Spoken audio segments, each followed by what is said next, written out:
Can Jamaica's Shericka Jackson become world champion in 2022? Welcome back to the channel, people. Welcome back to the channel. If this is your first time here, let me say thank you for making it Peter Lloyd World. Now go ahead, please hit that subscribe button so we can continue to grow. Look, we have a personal goal of getting to 20,000 subscriptions. We'll get there with your assistance, so hit that subscribe button. When you do that, go in and hit the notification bell so you know when the next video drops. We drop a video once a day, every day here on Peter Lloyd World. Also, please, if you enjoy the content, hit that like button. The algorithms on YouTube absolutely love that engagement. And plus, people, it's free to hit the like button. So hit the like button. And finally, leave a comment. Let me know your thoughts. Do you think Jamaica's remarkable Shericka Jackson could possibly surprise all and become world champion in 2022? When you're ready? Yep, good to go. There can be no argument that Jamaica's Shericka Jackson had a phenomenal year in 2021. Stepping down from the 400 meters, the bronze medalist in Doha in 2019 established herself in 2021 as one of the top 5 fastest women in the world in both the 100 and 200 meters. This, of course, is a phenomenal feat. So, looking at her accomplishments in her first year as a sprinter in both the 100 and 200 meters, we've been thinking seriously as to whether or not she stands a chance of becoming a world champion in either the 100 or 200 meters this year in 2022. Of course, to do this, there are a few people should have to get by. Gabby Thomas of the United States, Jamaican heritage. Christine Mboma, the phenom from Namibia. Yes, even Sha'Carri Richardson should be considered. The returning 200-meter champion, Dina Asher-Smith of the United Kingdom. Talu is one that must always be taken seriously. Clearly, Shelley Ann Fraser-Pryce, the number 2 fastest woman of all time, the number 3, and the number 2 fastest woman of all time, the amazing Elaine Thompson-Herah, are the persons she would have to beat to win either the 100 or 200 meter championship at the Oregon World Championships later this year in 2022.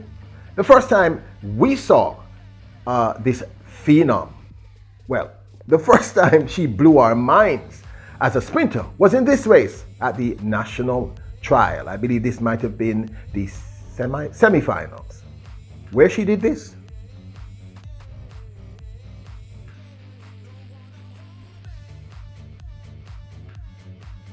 .77 in your first and or second 100 meter, establishing her immediately in her second, I think, 100 meter race, official 100 meter race. She was immediately established as one of the top 5 fastest women of 2021.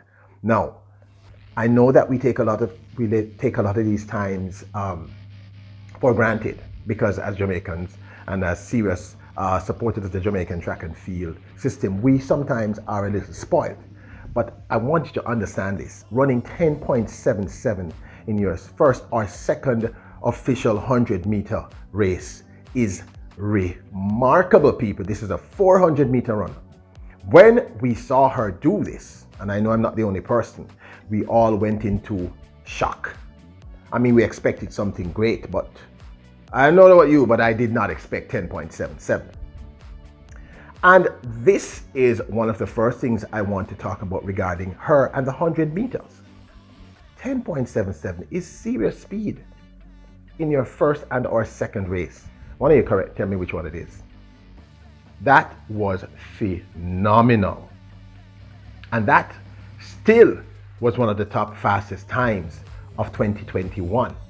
That would have officially been maybe the 6th fastest time of 2021 in the 100 meters.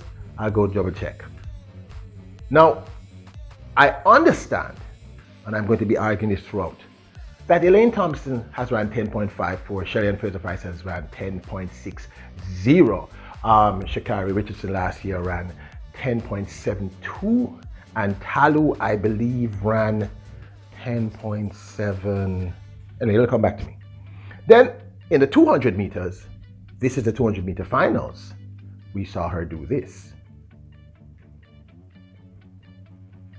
Another very impressive run. Now I know she had competed in the 200 meters before, but this is her officially becoming a 200 meter sprinter. Watch.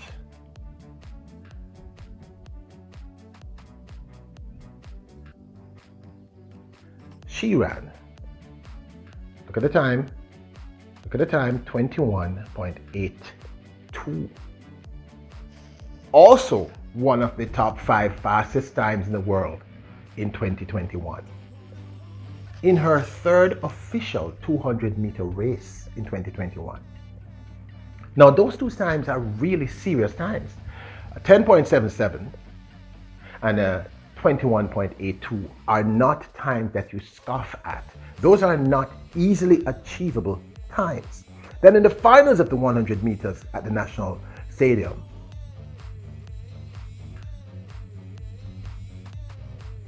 she did this.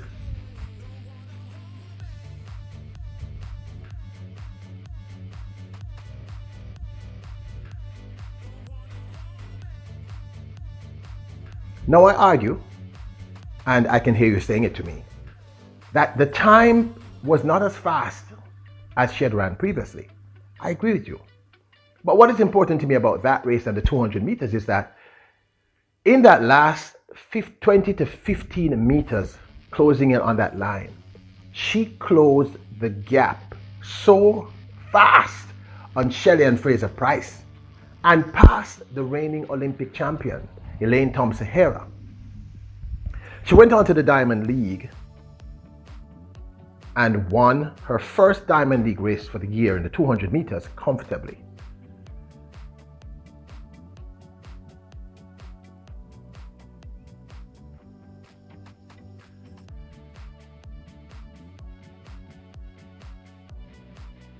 Convincingly beating Marie-José Talou, a world-class sprinter and someone that cannot be taken lightly, running 22.10 in her first Diamond League 200 meter race in 2021.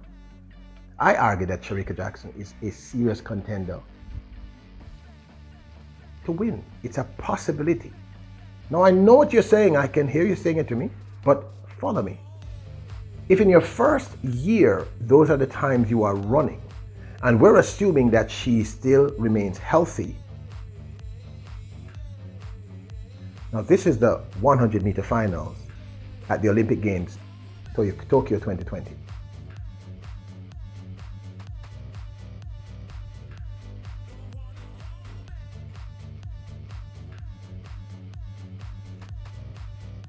Now, I agree, she doesn't close the gap on Elaine Thompson-Herah, but she certainly almost catches Shelley and Fraser Price on that line.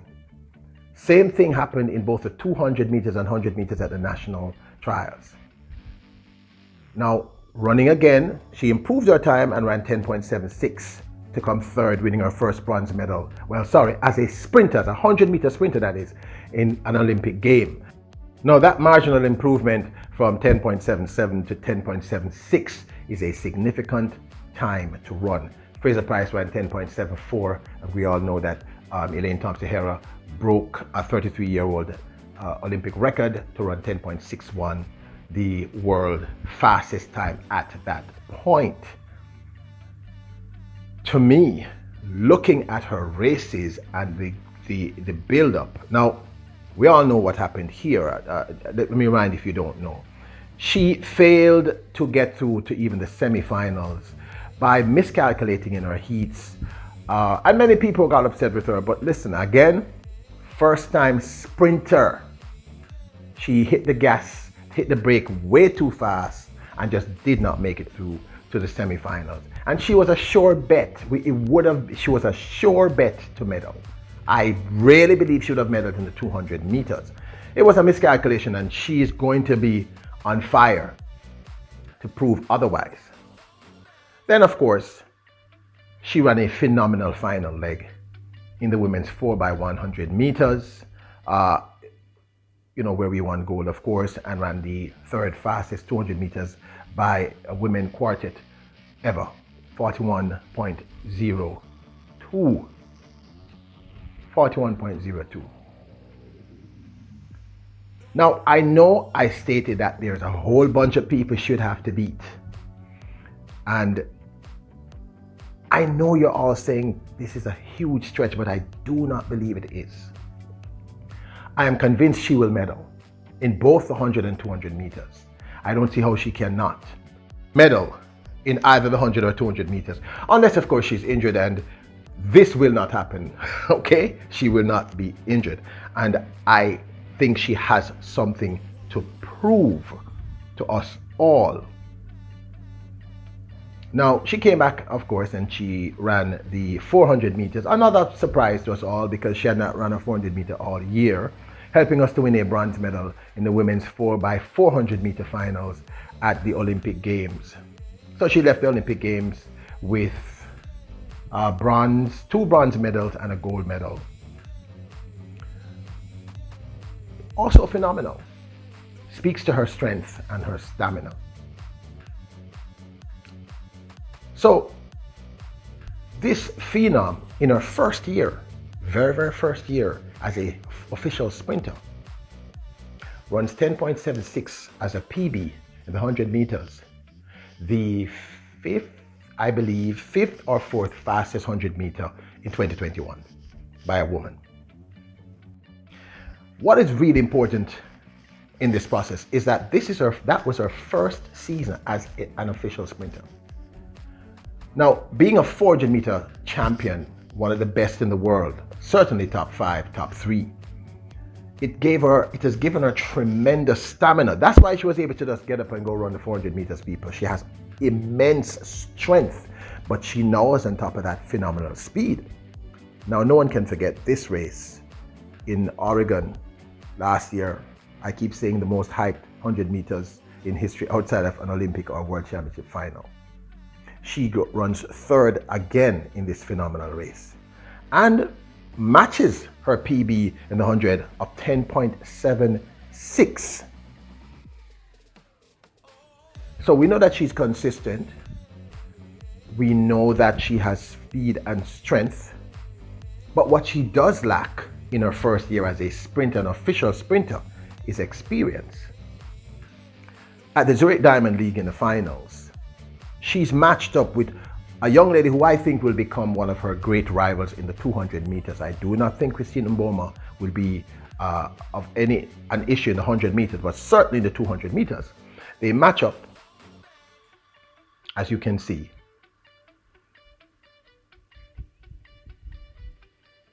And Mboma passes her in the last 5 meters. Barely passes her. Mboma, I think, runs a world under 20 record of 21.78. He barely passes her. And Shericka runs a PB, a new PB of 21.81, slightly lowering her PB set at the national trials. And I think, again, I'm going to say this, I am very certain that Shericka Jackson will beat Mboma this year several times. I think it's just a matter of adjusting her timing in terms of coming off that bend. So let's talk seriously. So you have a young lady in her very first year becomes a top 5 sprinter worldwide in both 100 and 200 meters. She has immense stamina and strength. We've seen this, we know this. But what she lacks, although she may have world championship experience, she lacks experience as a 100 and 200 meter sprinter at that level. So in the 200 meters, for instance, we saw her make a tremendous miscalculation, hitting the brake way too early and not getting through to the final, where I am convinced she would have beaten Gabby Thomas and would have won. And at that time, would have definitely beaten Christine Mboma. We would have gotten a gold and a silver. That's what I think. Now, here's why I think there's a possibility she could win a world championship. If not the 100, certainly the 200 meters. The form that Elaine Thompson is running in is exceptional. Elaine Thompson at this point is exceptional. But if you go back earlier in the video and you look at how she closed down on Shelly-Ann Fraser-Pryce in the 100 meters in both the national trials and the Olympic Games, I think if she improves her start in the 100 meters, she's a serious threat She can run sub 10.70. Remember, I'm telling you that. She can do that. She just has to improve that start. If Stephen Francis works with her on that start, it's game over. Secondly, in just her first year to run that kind of time, 10.76 in 100 meters, means, and she's just 27, you're talking about many years of potential growth and getting faster. People, she's going to run a sub 10.7. Remember, I'm telling you that. If she can do that, she's going to be a threat, because Elaine can come and run off. Anyone can be off on the day, and if Elaine is off and she's on and she can get a 10.70 in or below, she can win that gold medal. It's a stretch. However, in the 200 meters, she stands a much bigger chance. I believe, although Dina Asher-Smith is a serious threat herself, I think Shericka Jackson is stronger, faster, and if he tweaks the way she runs that 200 meters, coming off that curb, Christina Mboma will not be able to catch her. I think in the 200 meters at the very least, she has a huge chance of winning a gold medal and becoming world champion. That's my prediction. Of course, that would mean Elaine Thompson is not running the 200 meters. If Elaine is contesting the 200 meters, then the chances are much slimmer. But it's still possible. Do not forget to subscribe to the channel. Remember, the goal is now 20,000 subscriptions. Hit the subscribe button, people, so we can get there. Also, go in and hit the notification bell so you know when the next video drops. We do a video once a day, every day here on Peter Lloyd World. If you enjoy the content, hit the like button. The algorithms on YouTube love the engagement, and it's free, and there's no more dislike button, so hit the like button. And finally, leave a comment. Let me know your thoughts. I mean, I know it's a stretch, but do you think there's any possibility of her becoming world champion later this year in 2022 in either the 100 and 200 meters? You are kings and queens. You are greatness personified. I love you all. Love yourselves, believe in yourselves, and what we always say here, bless up, yeah.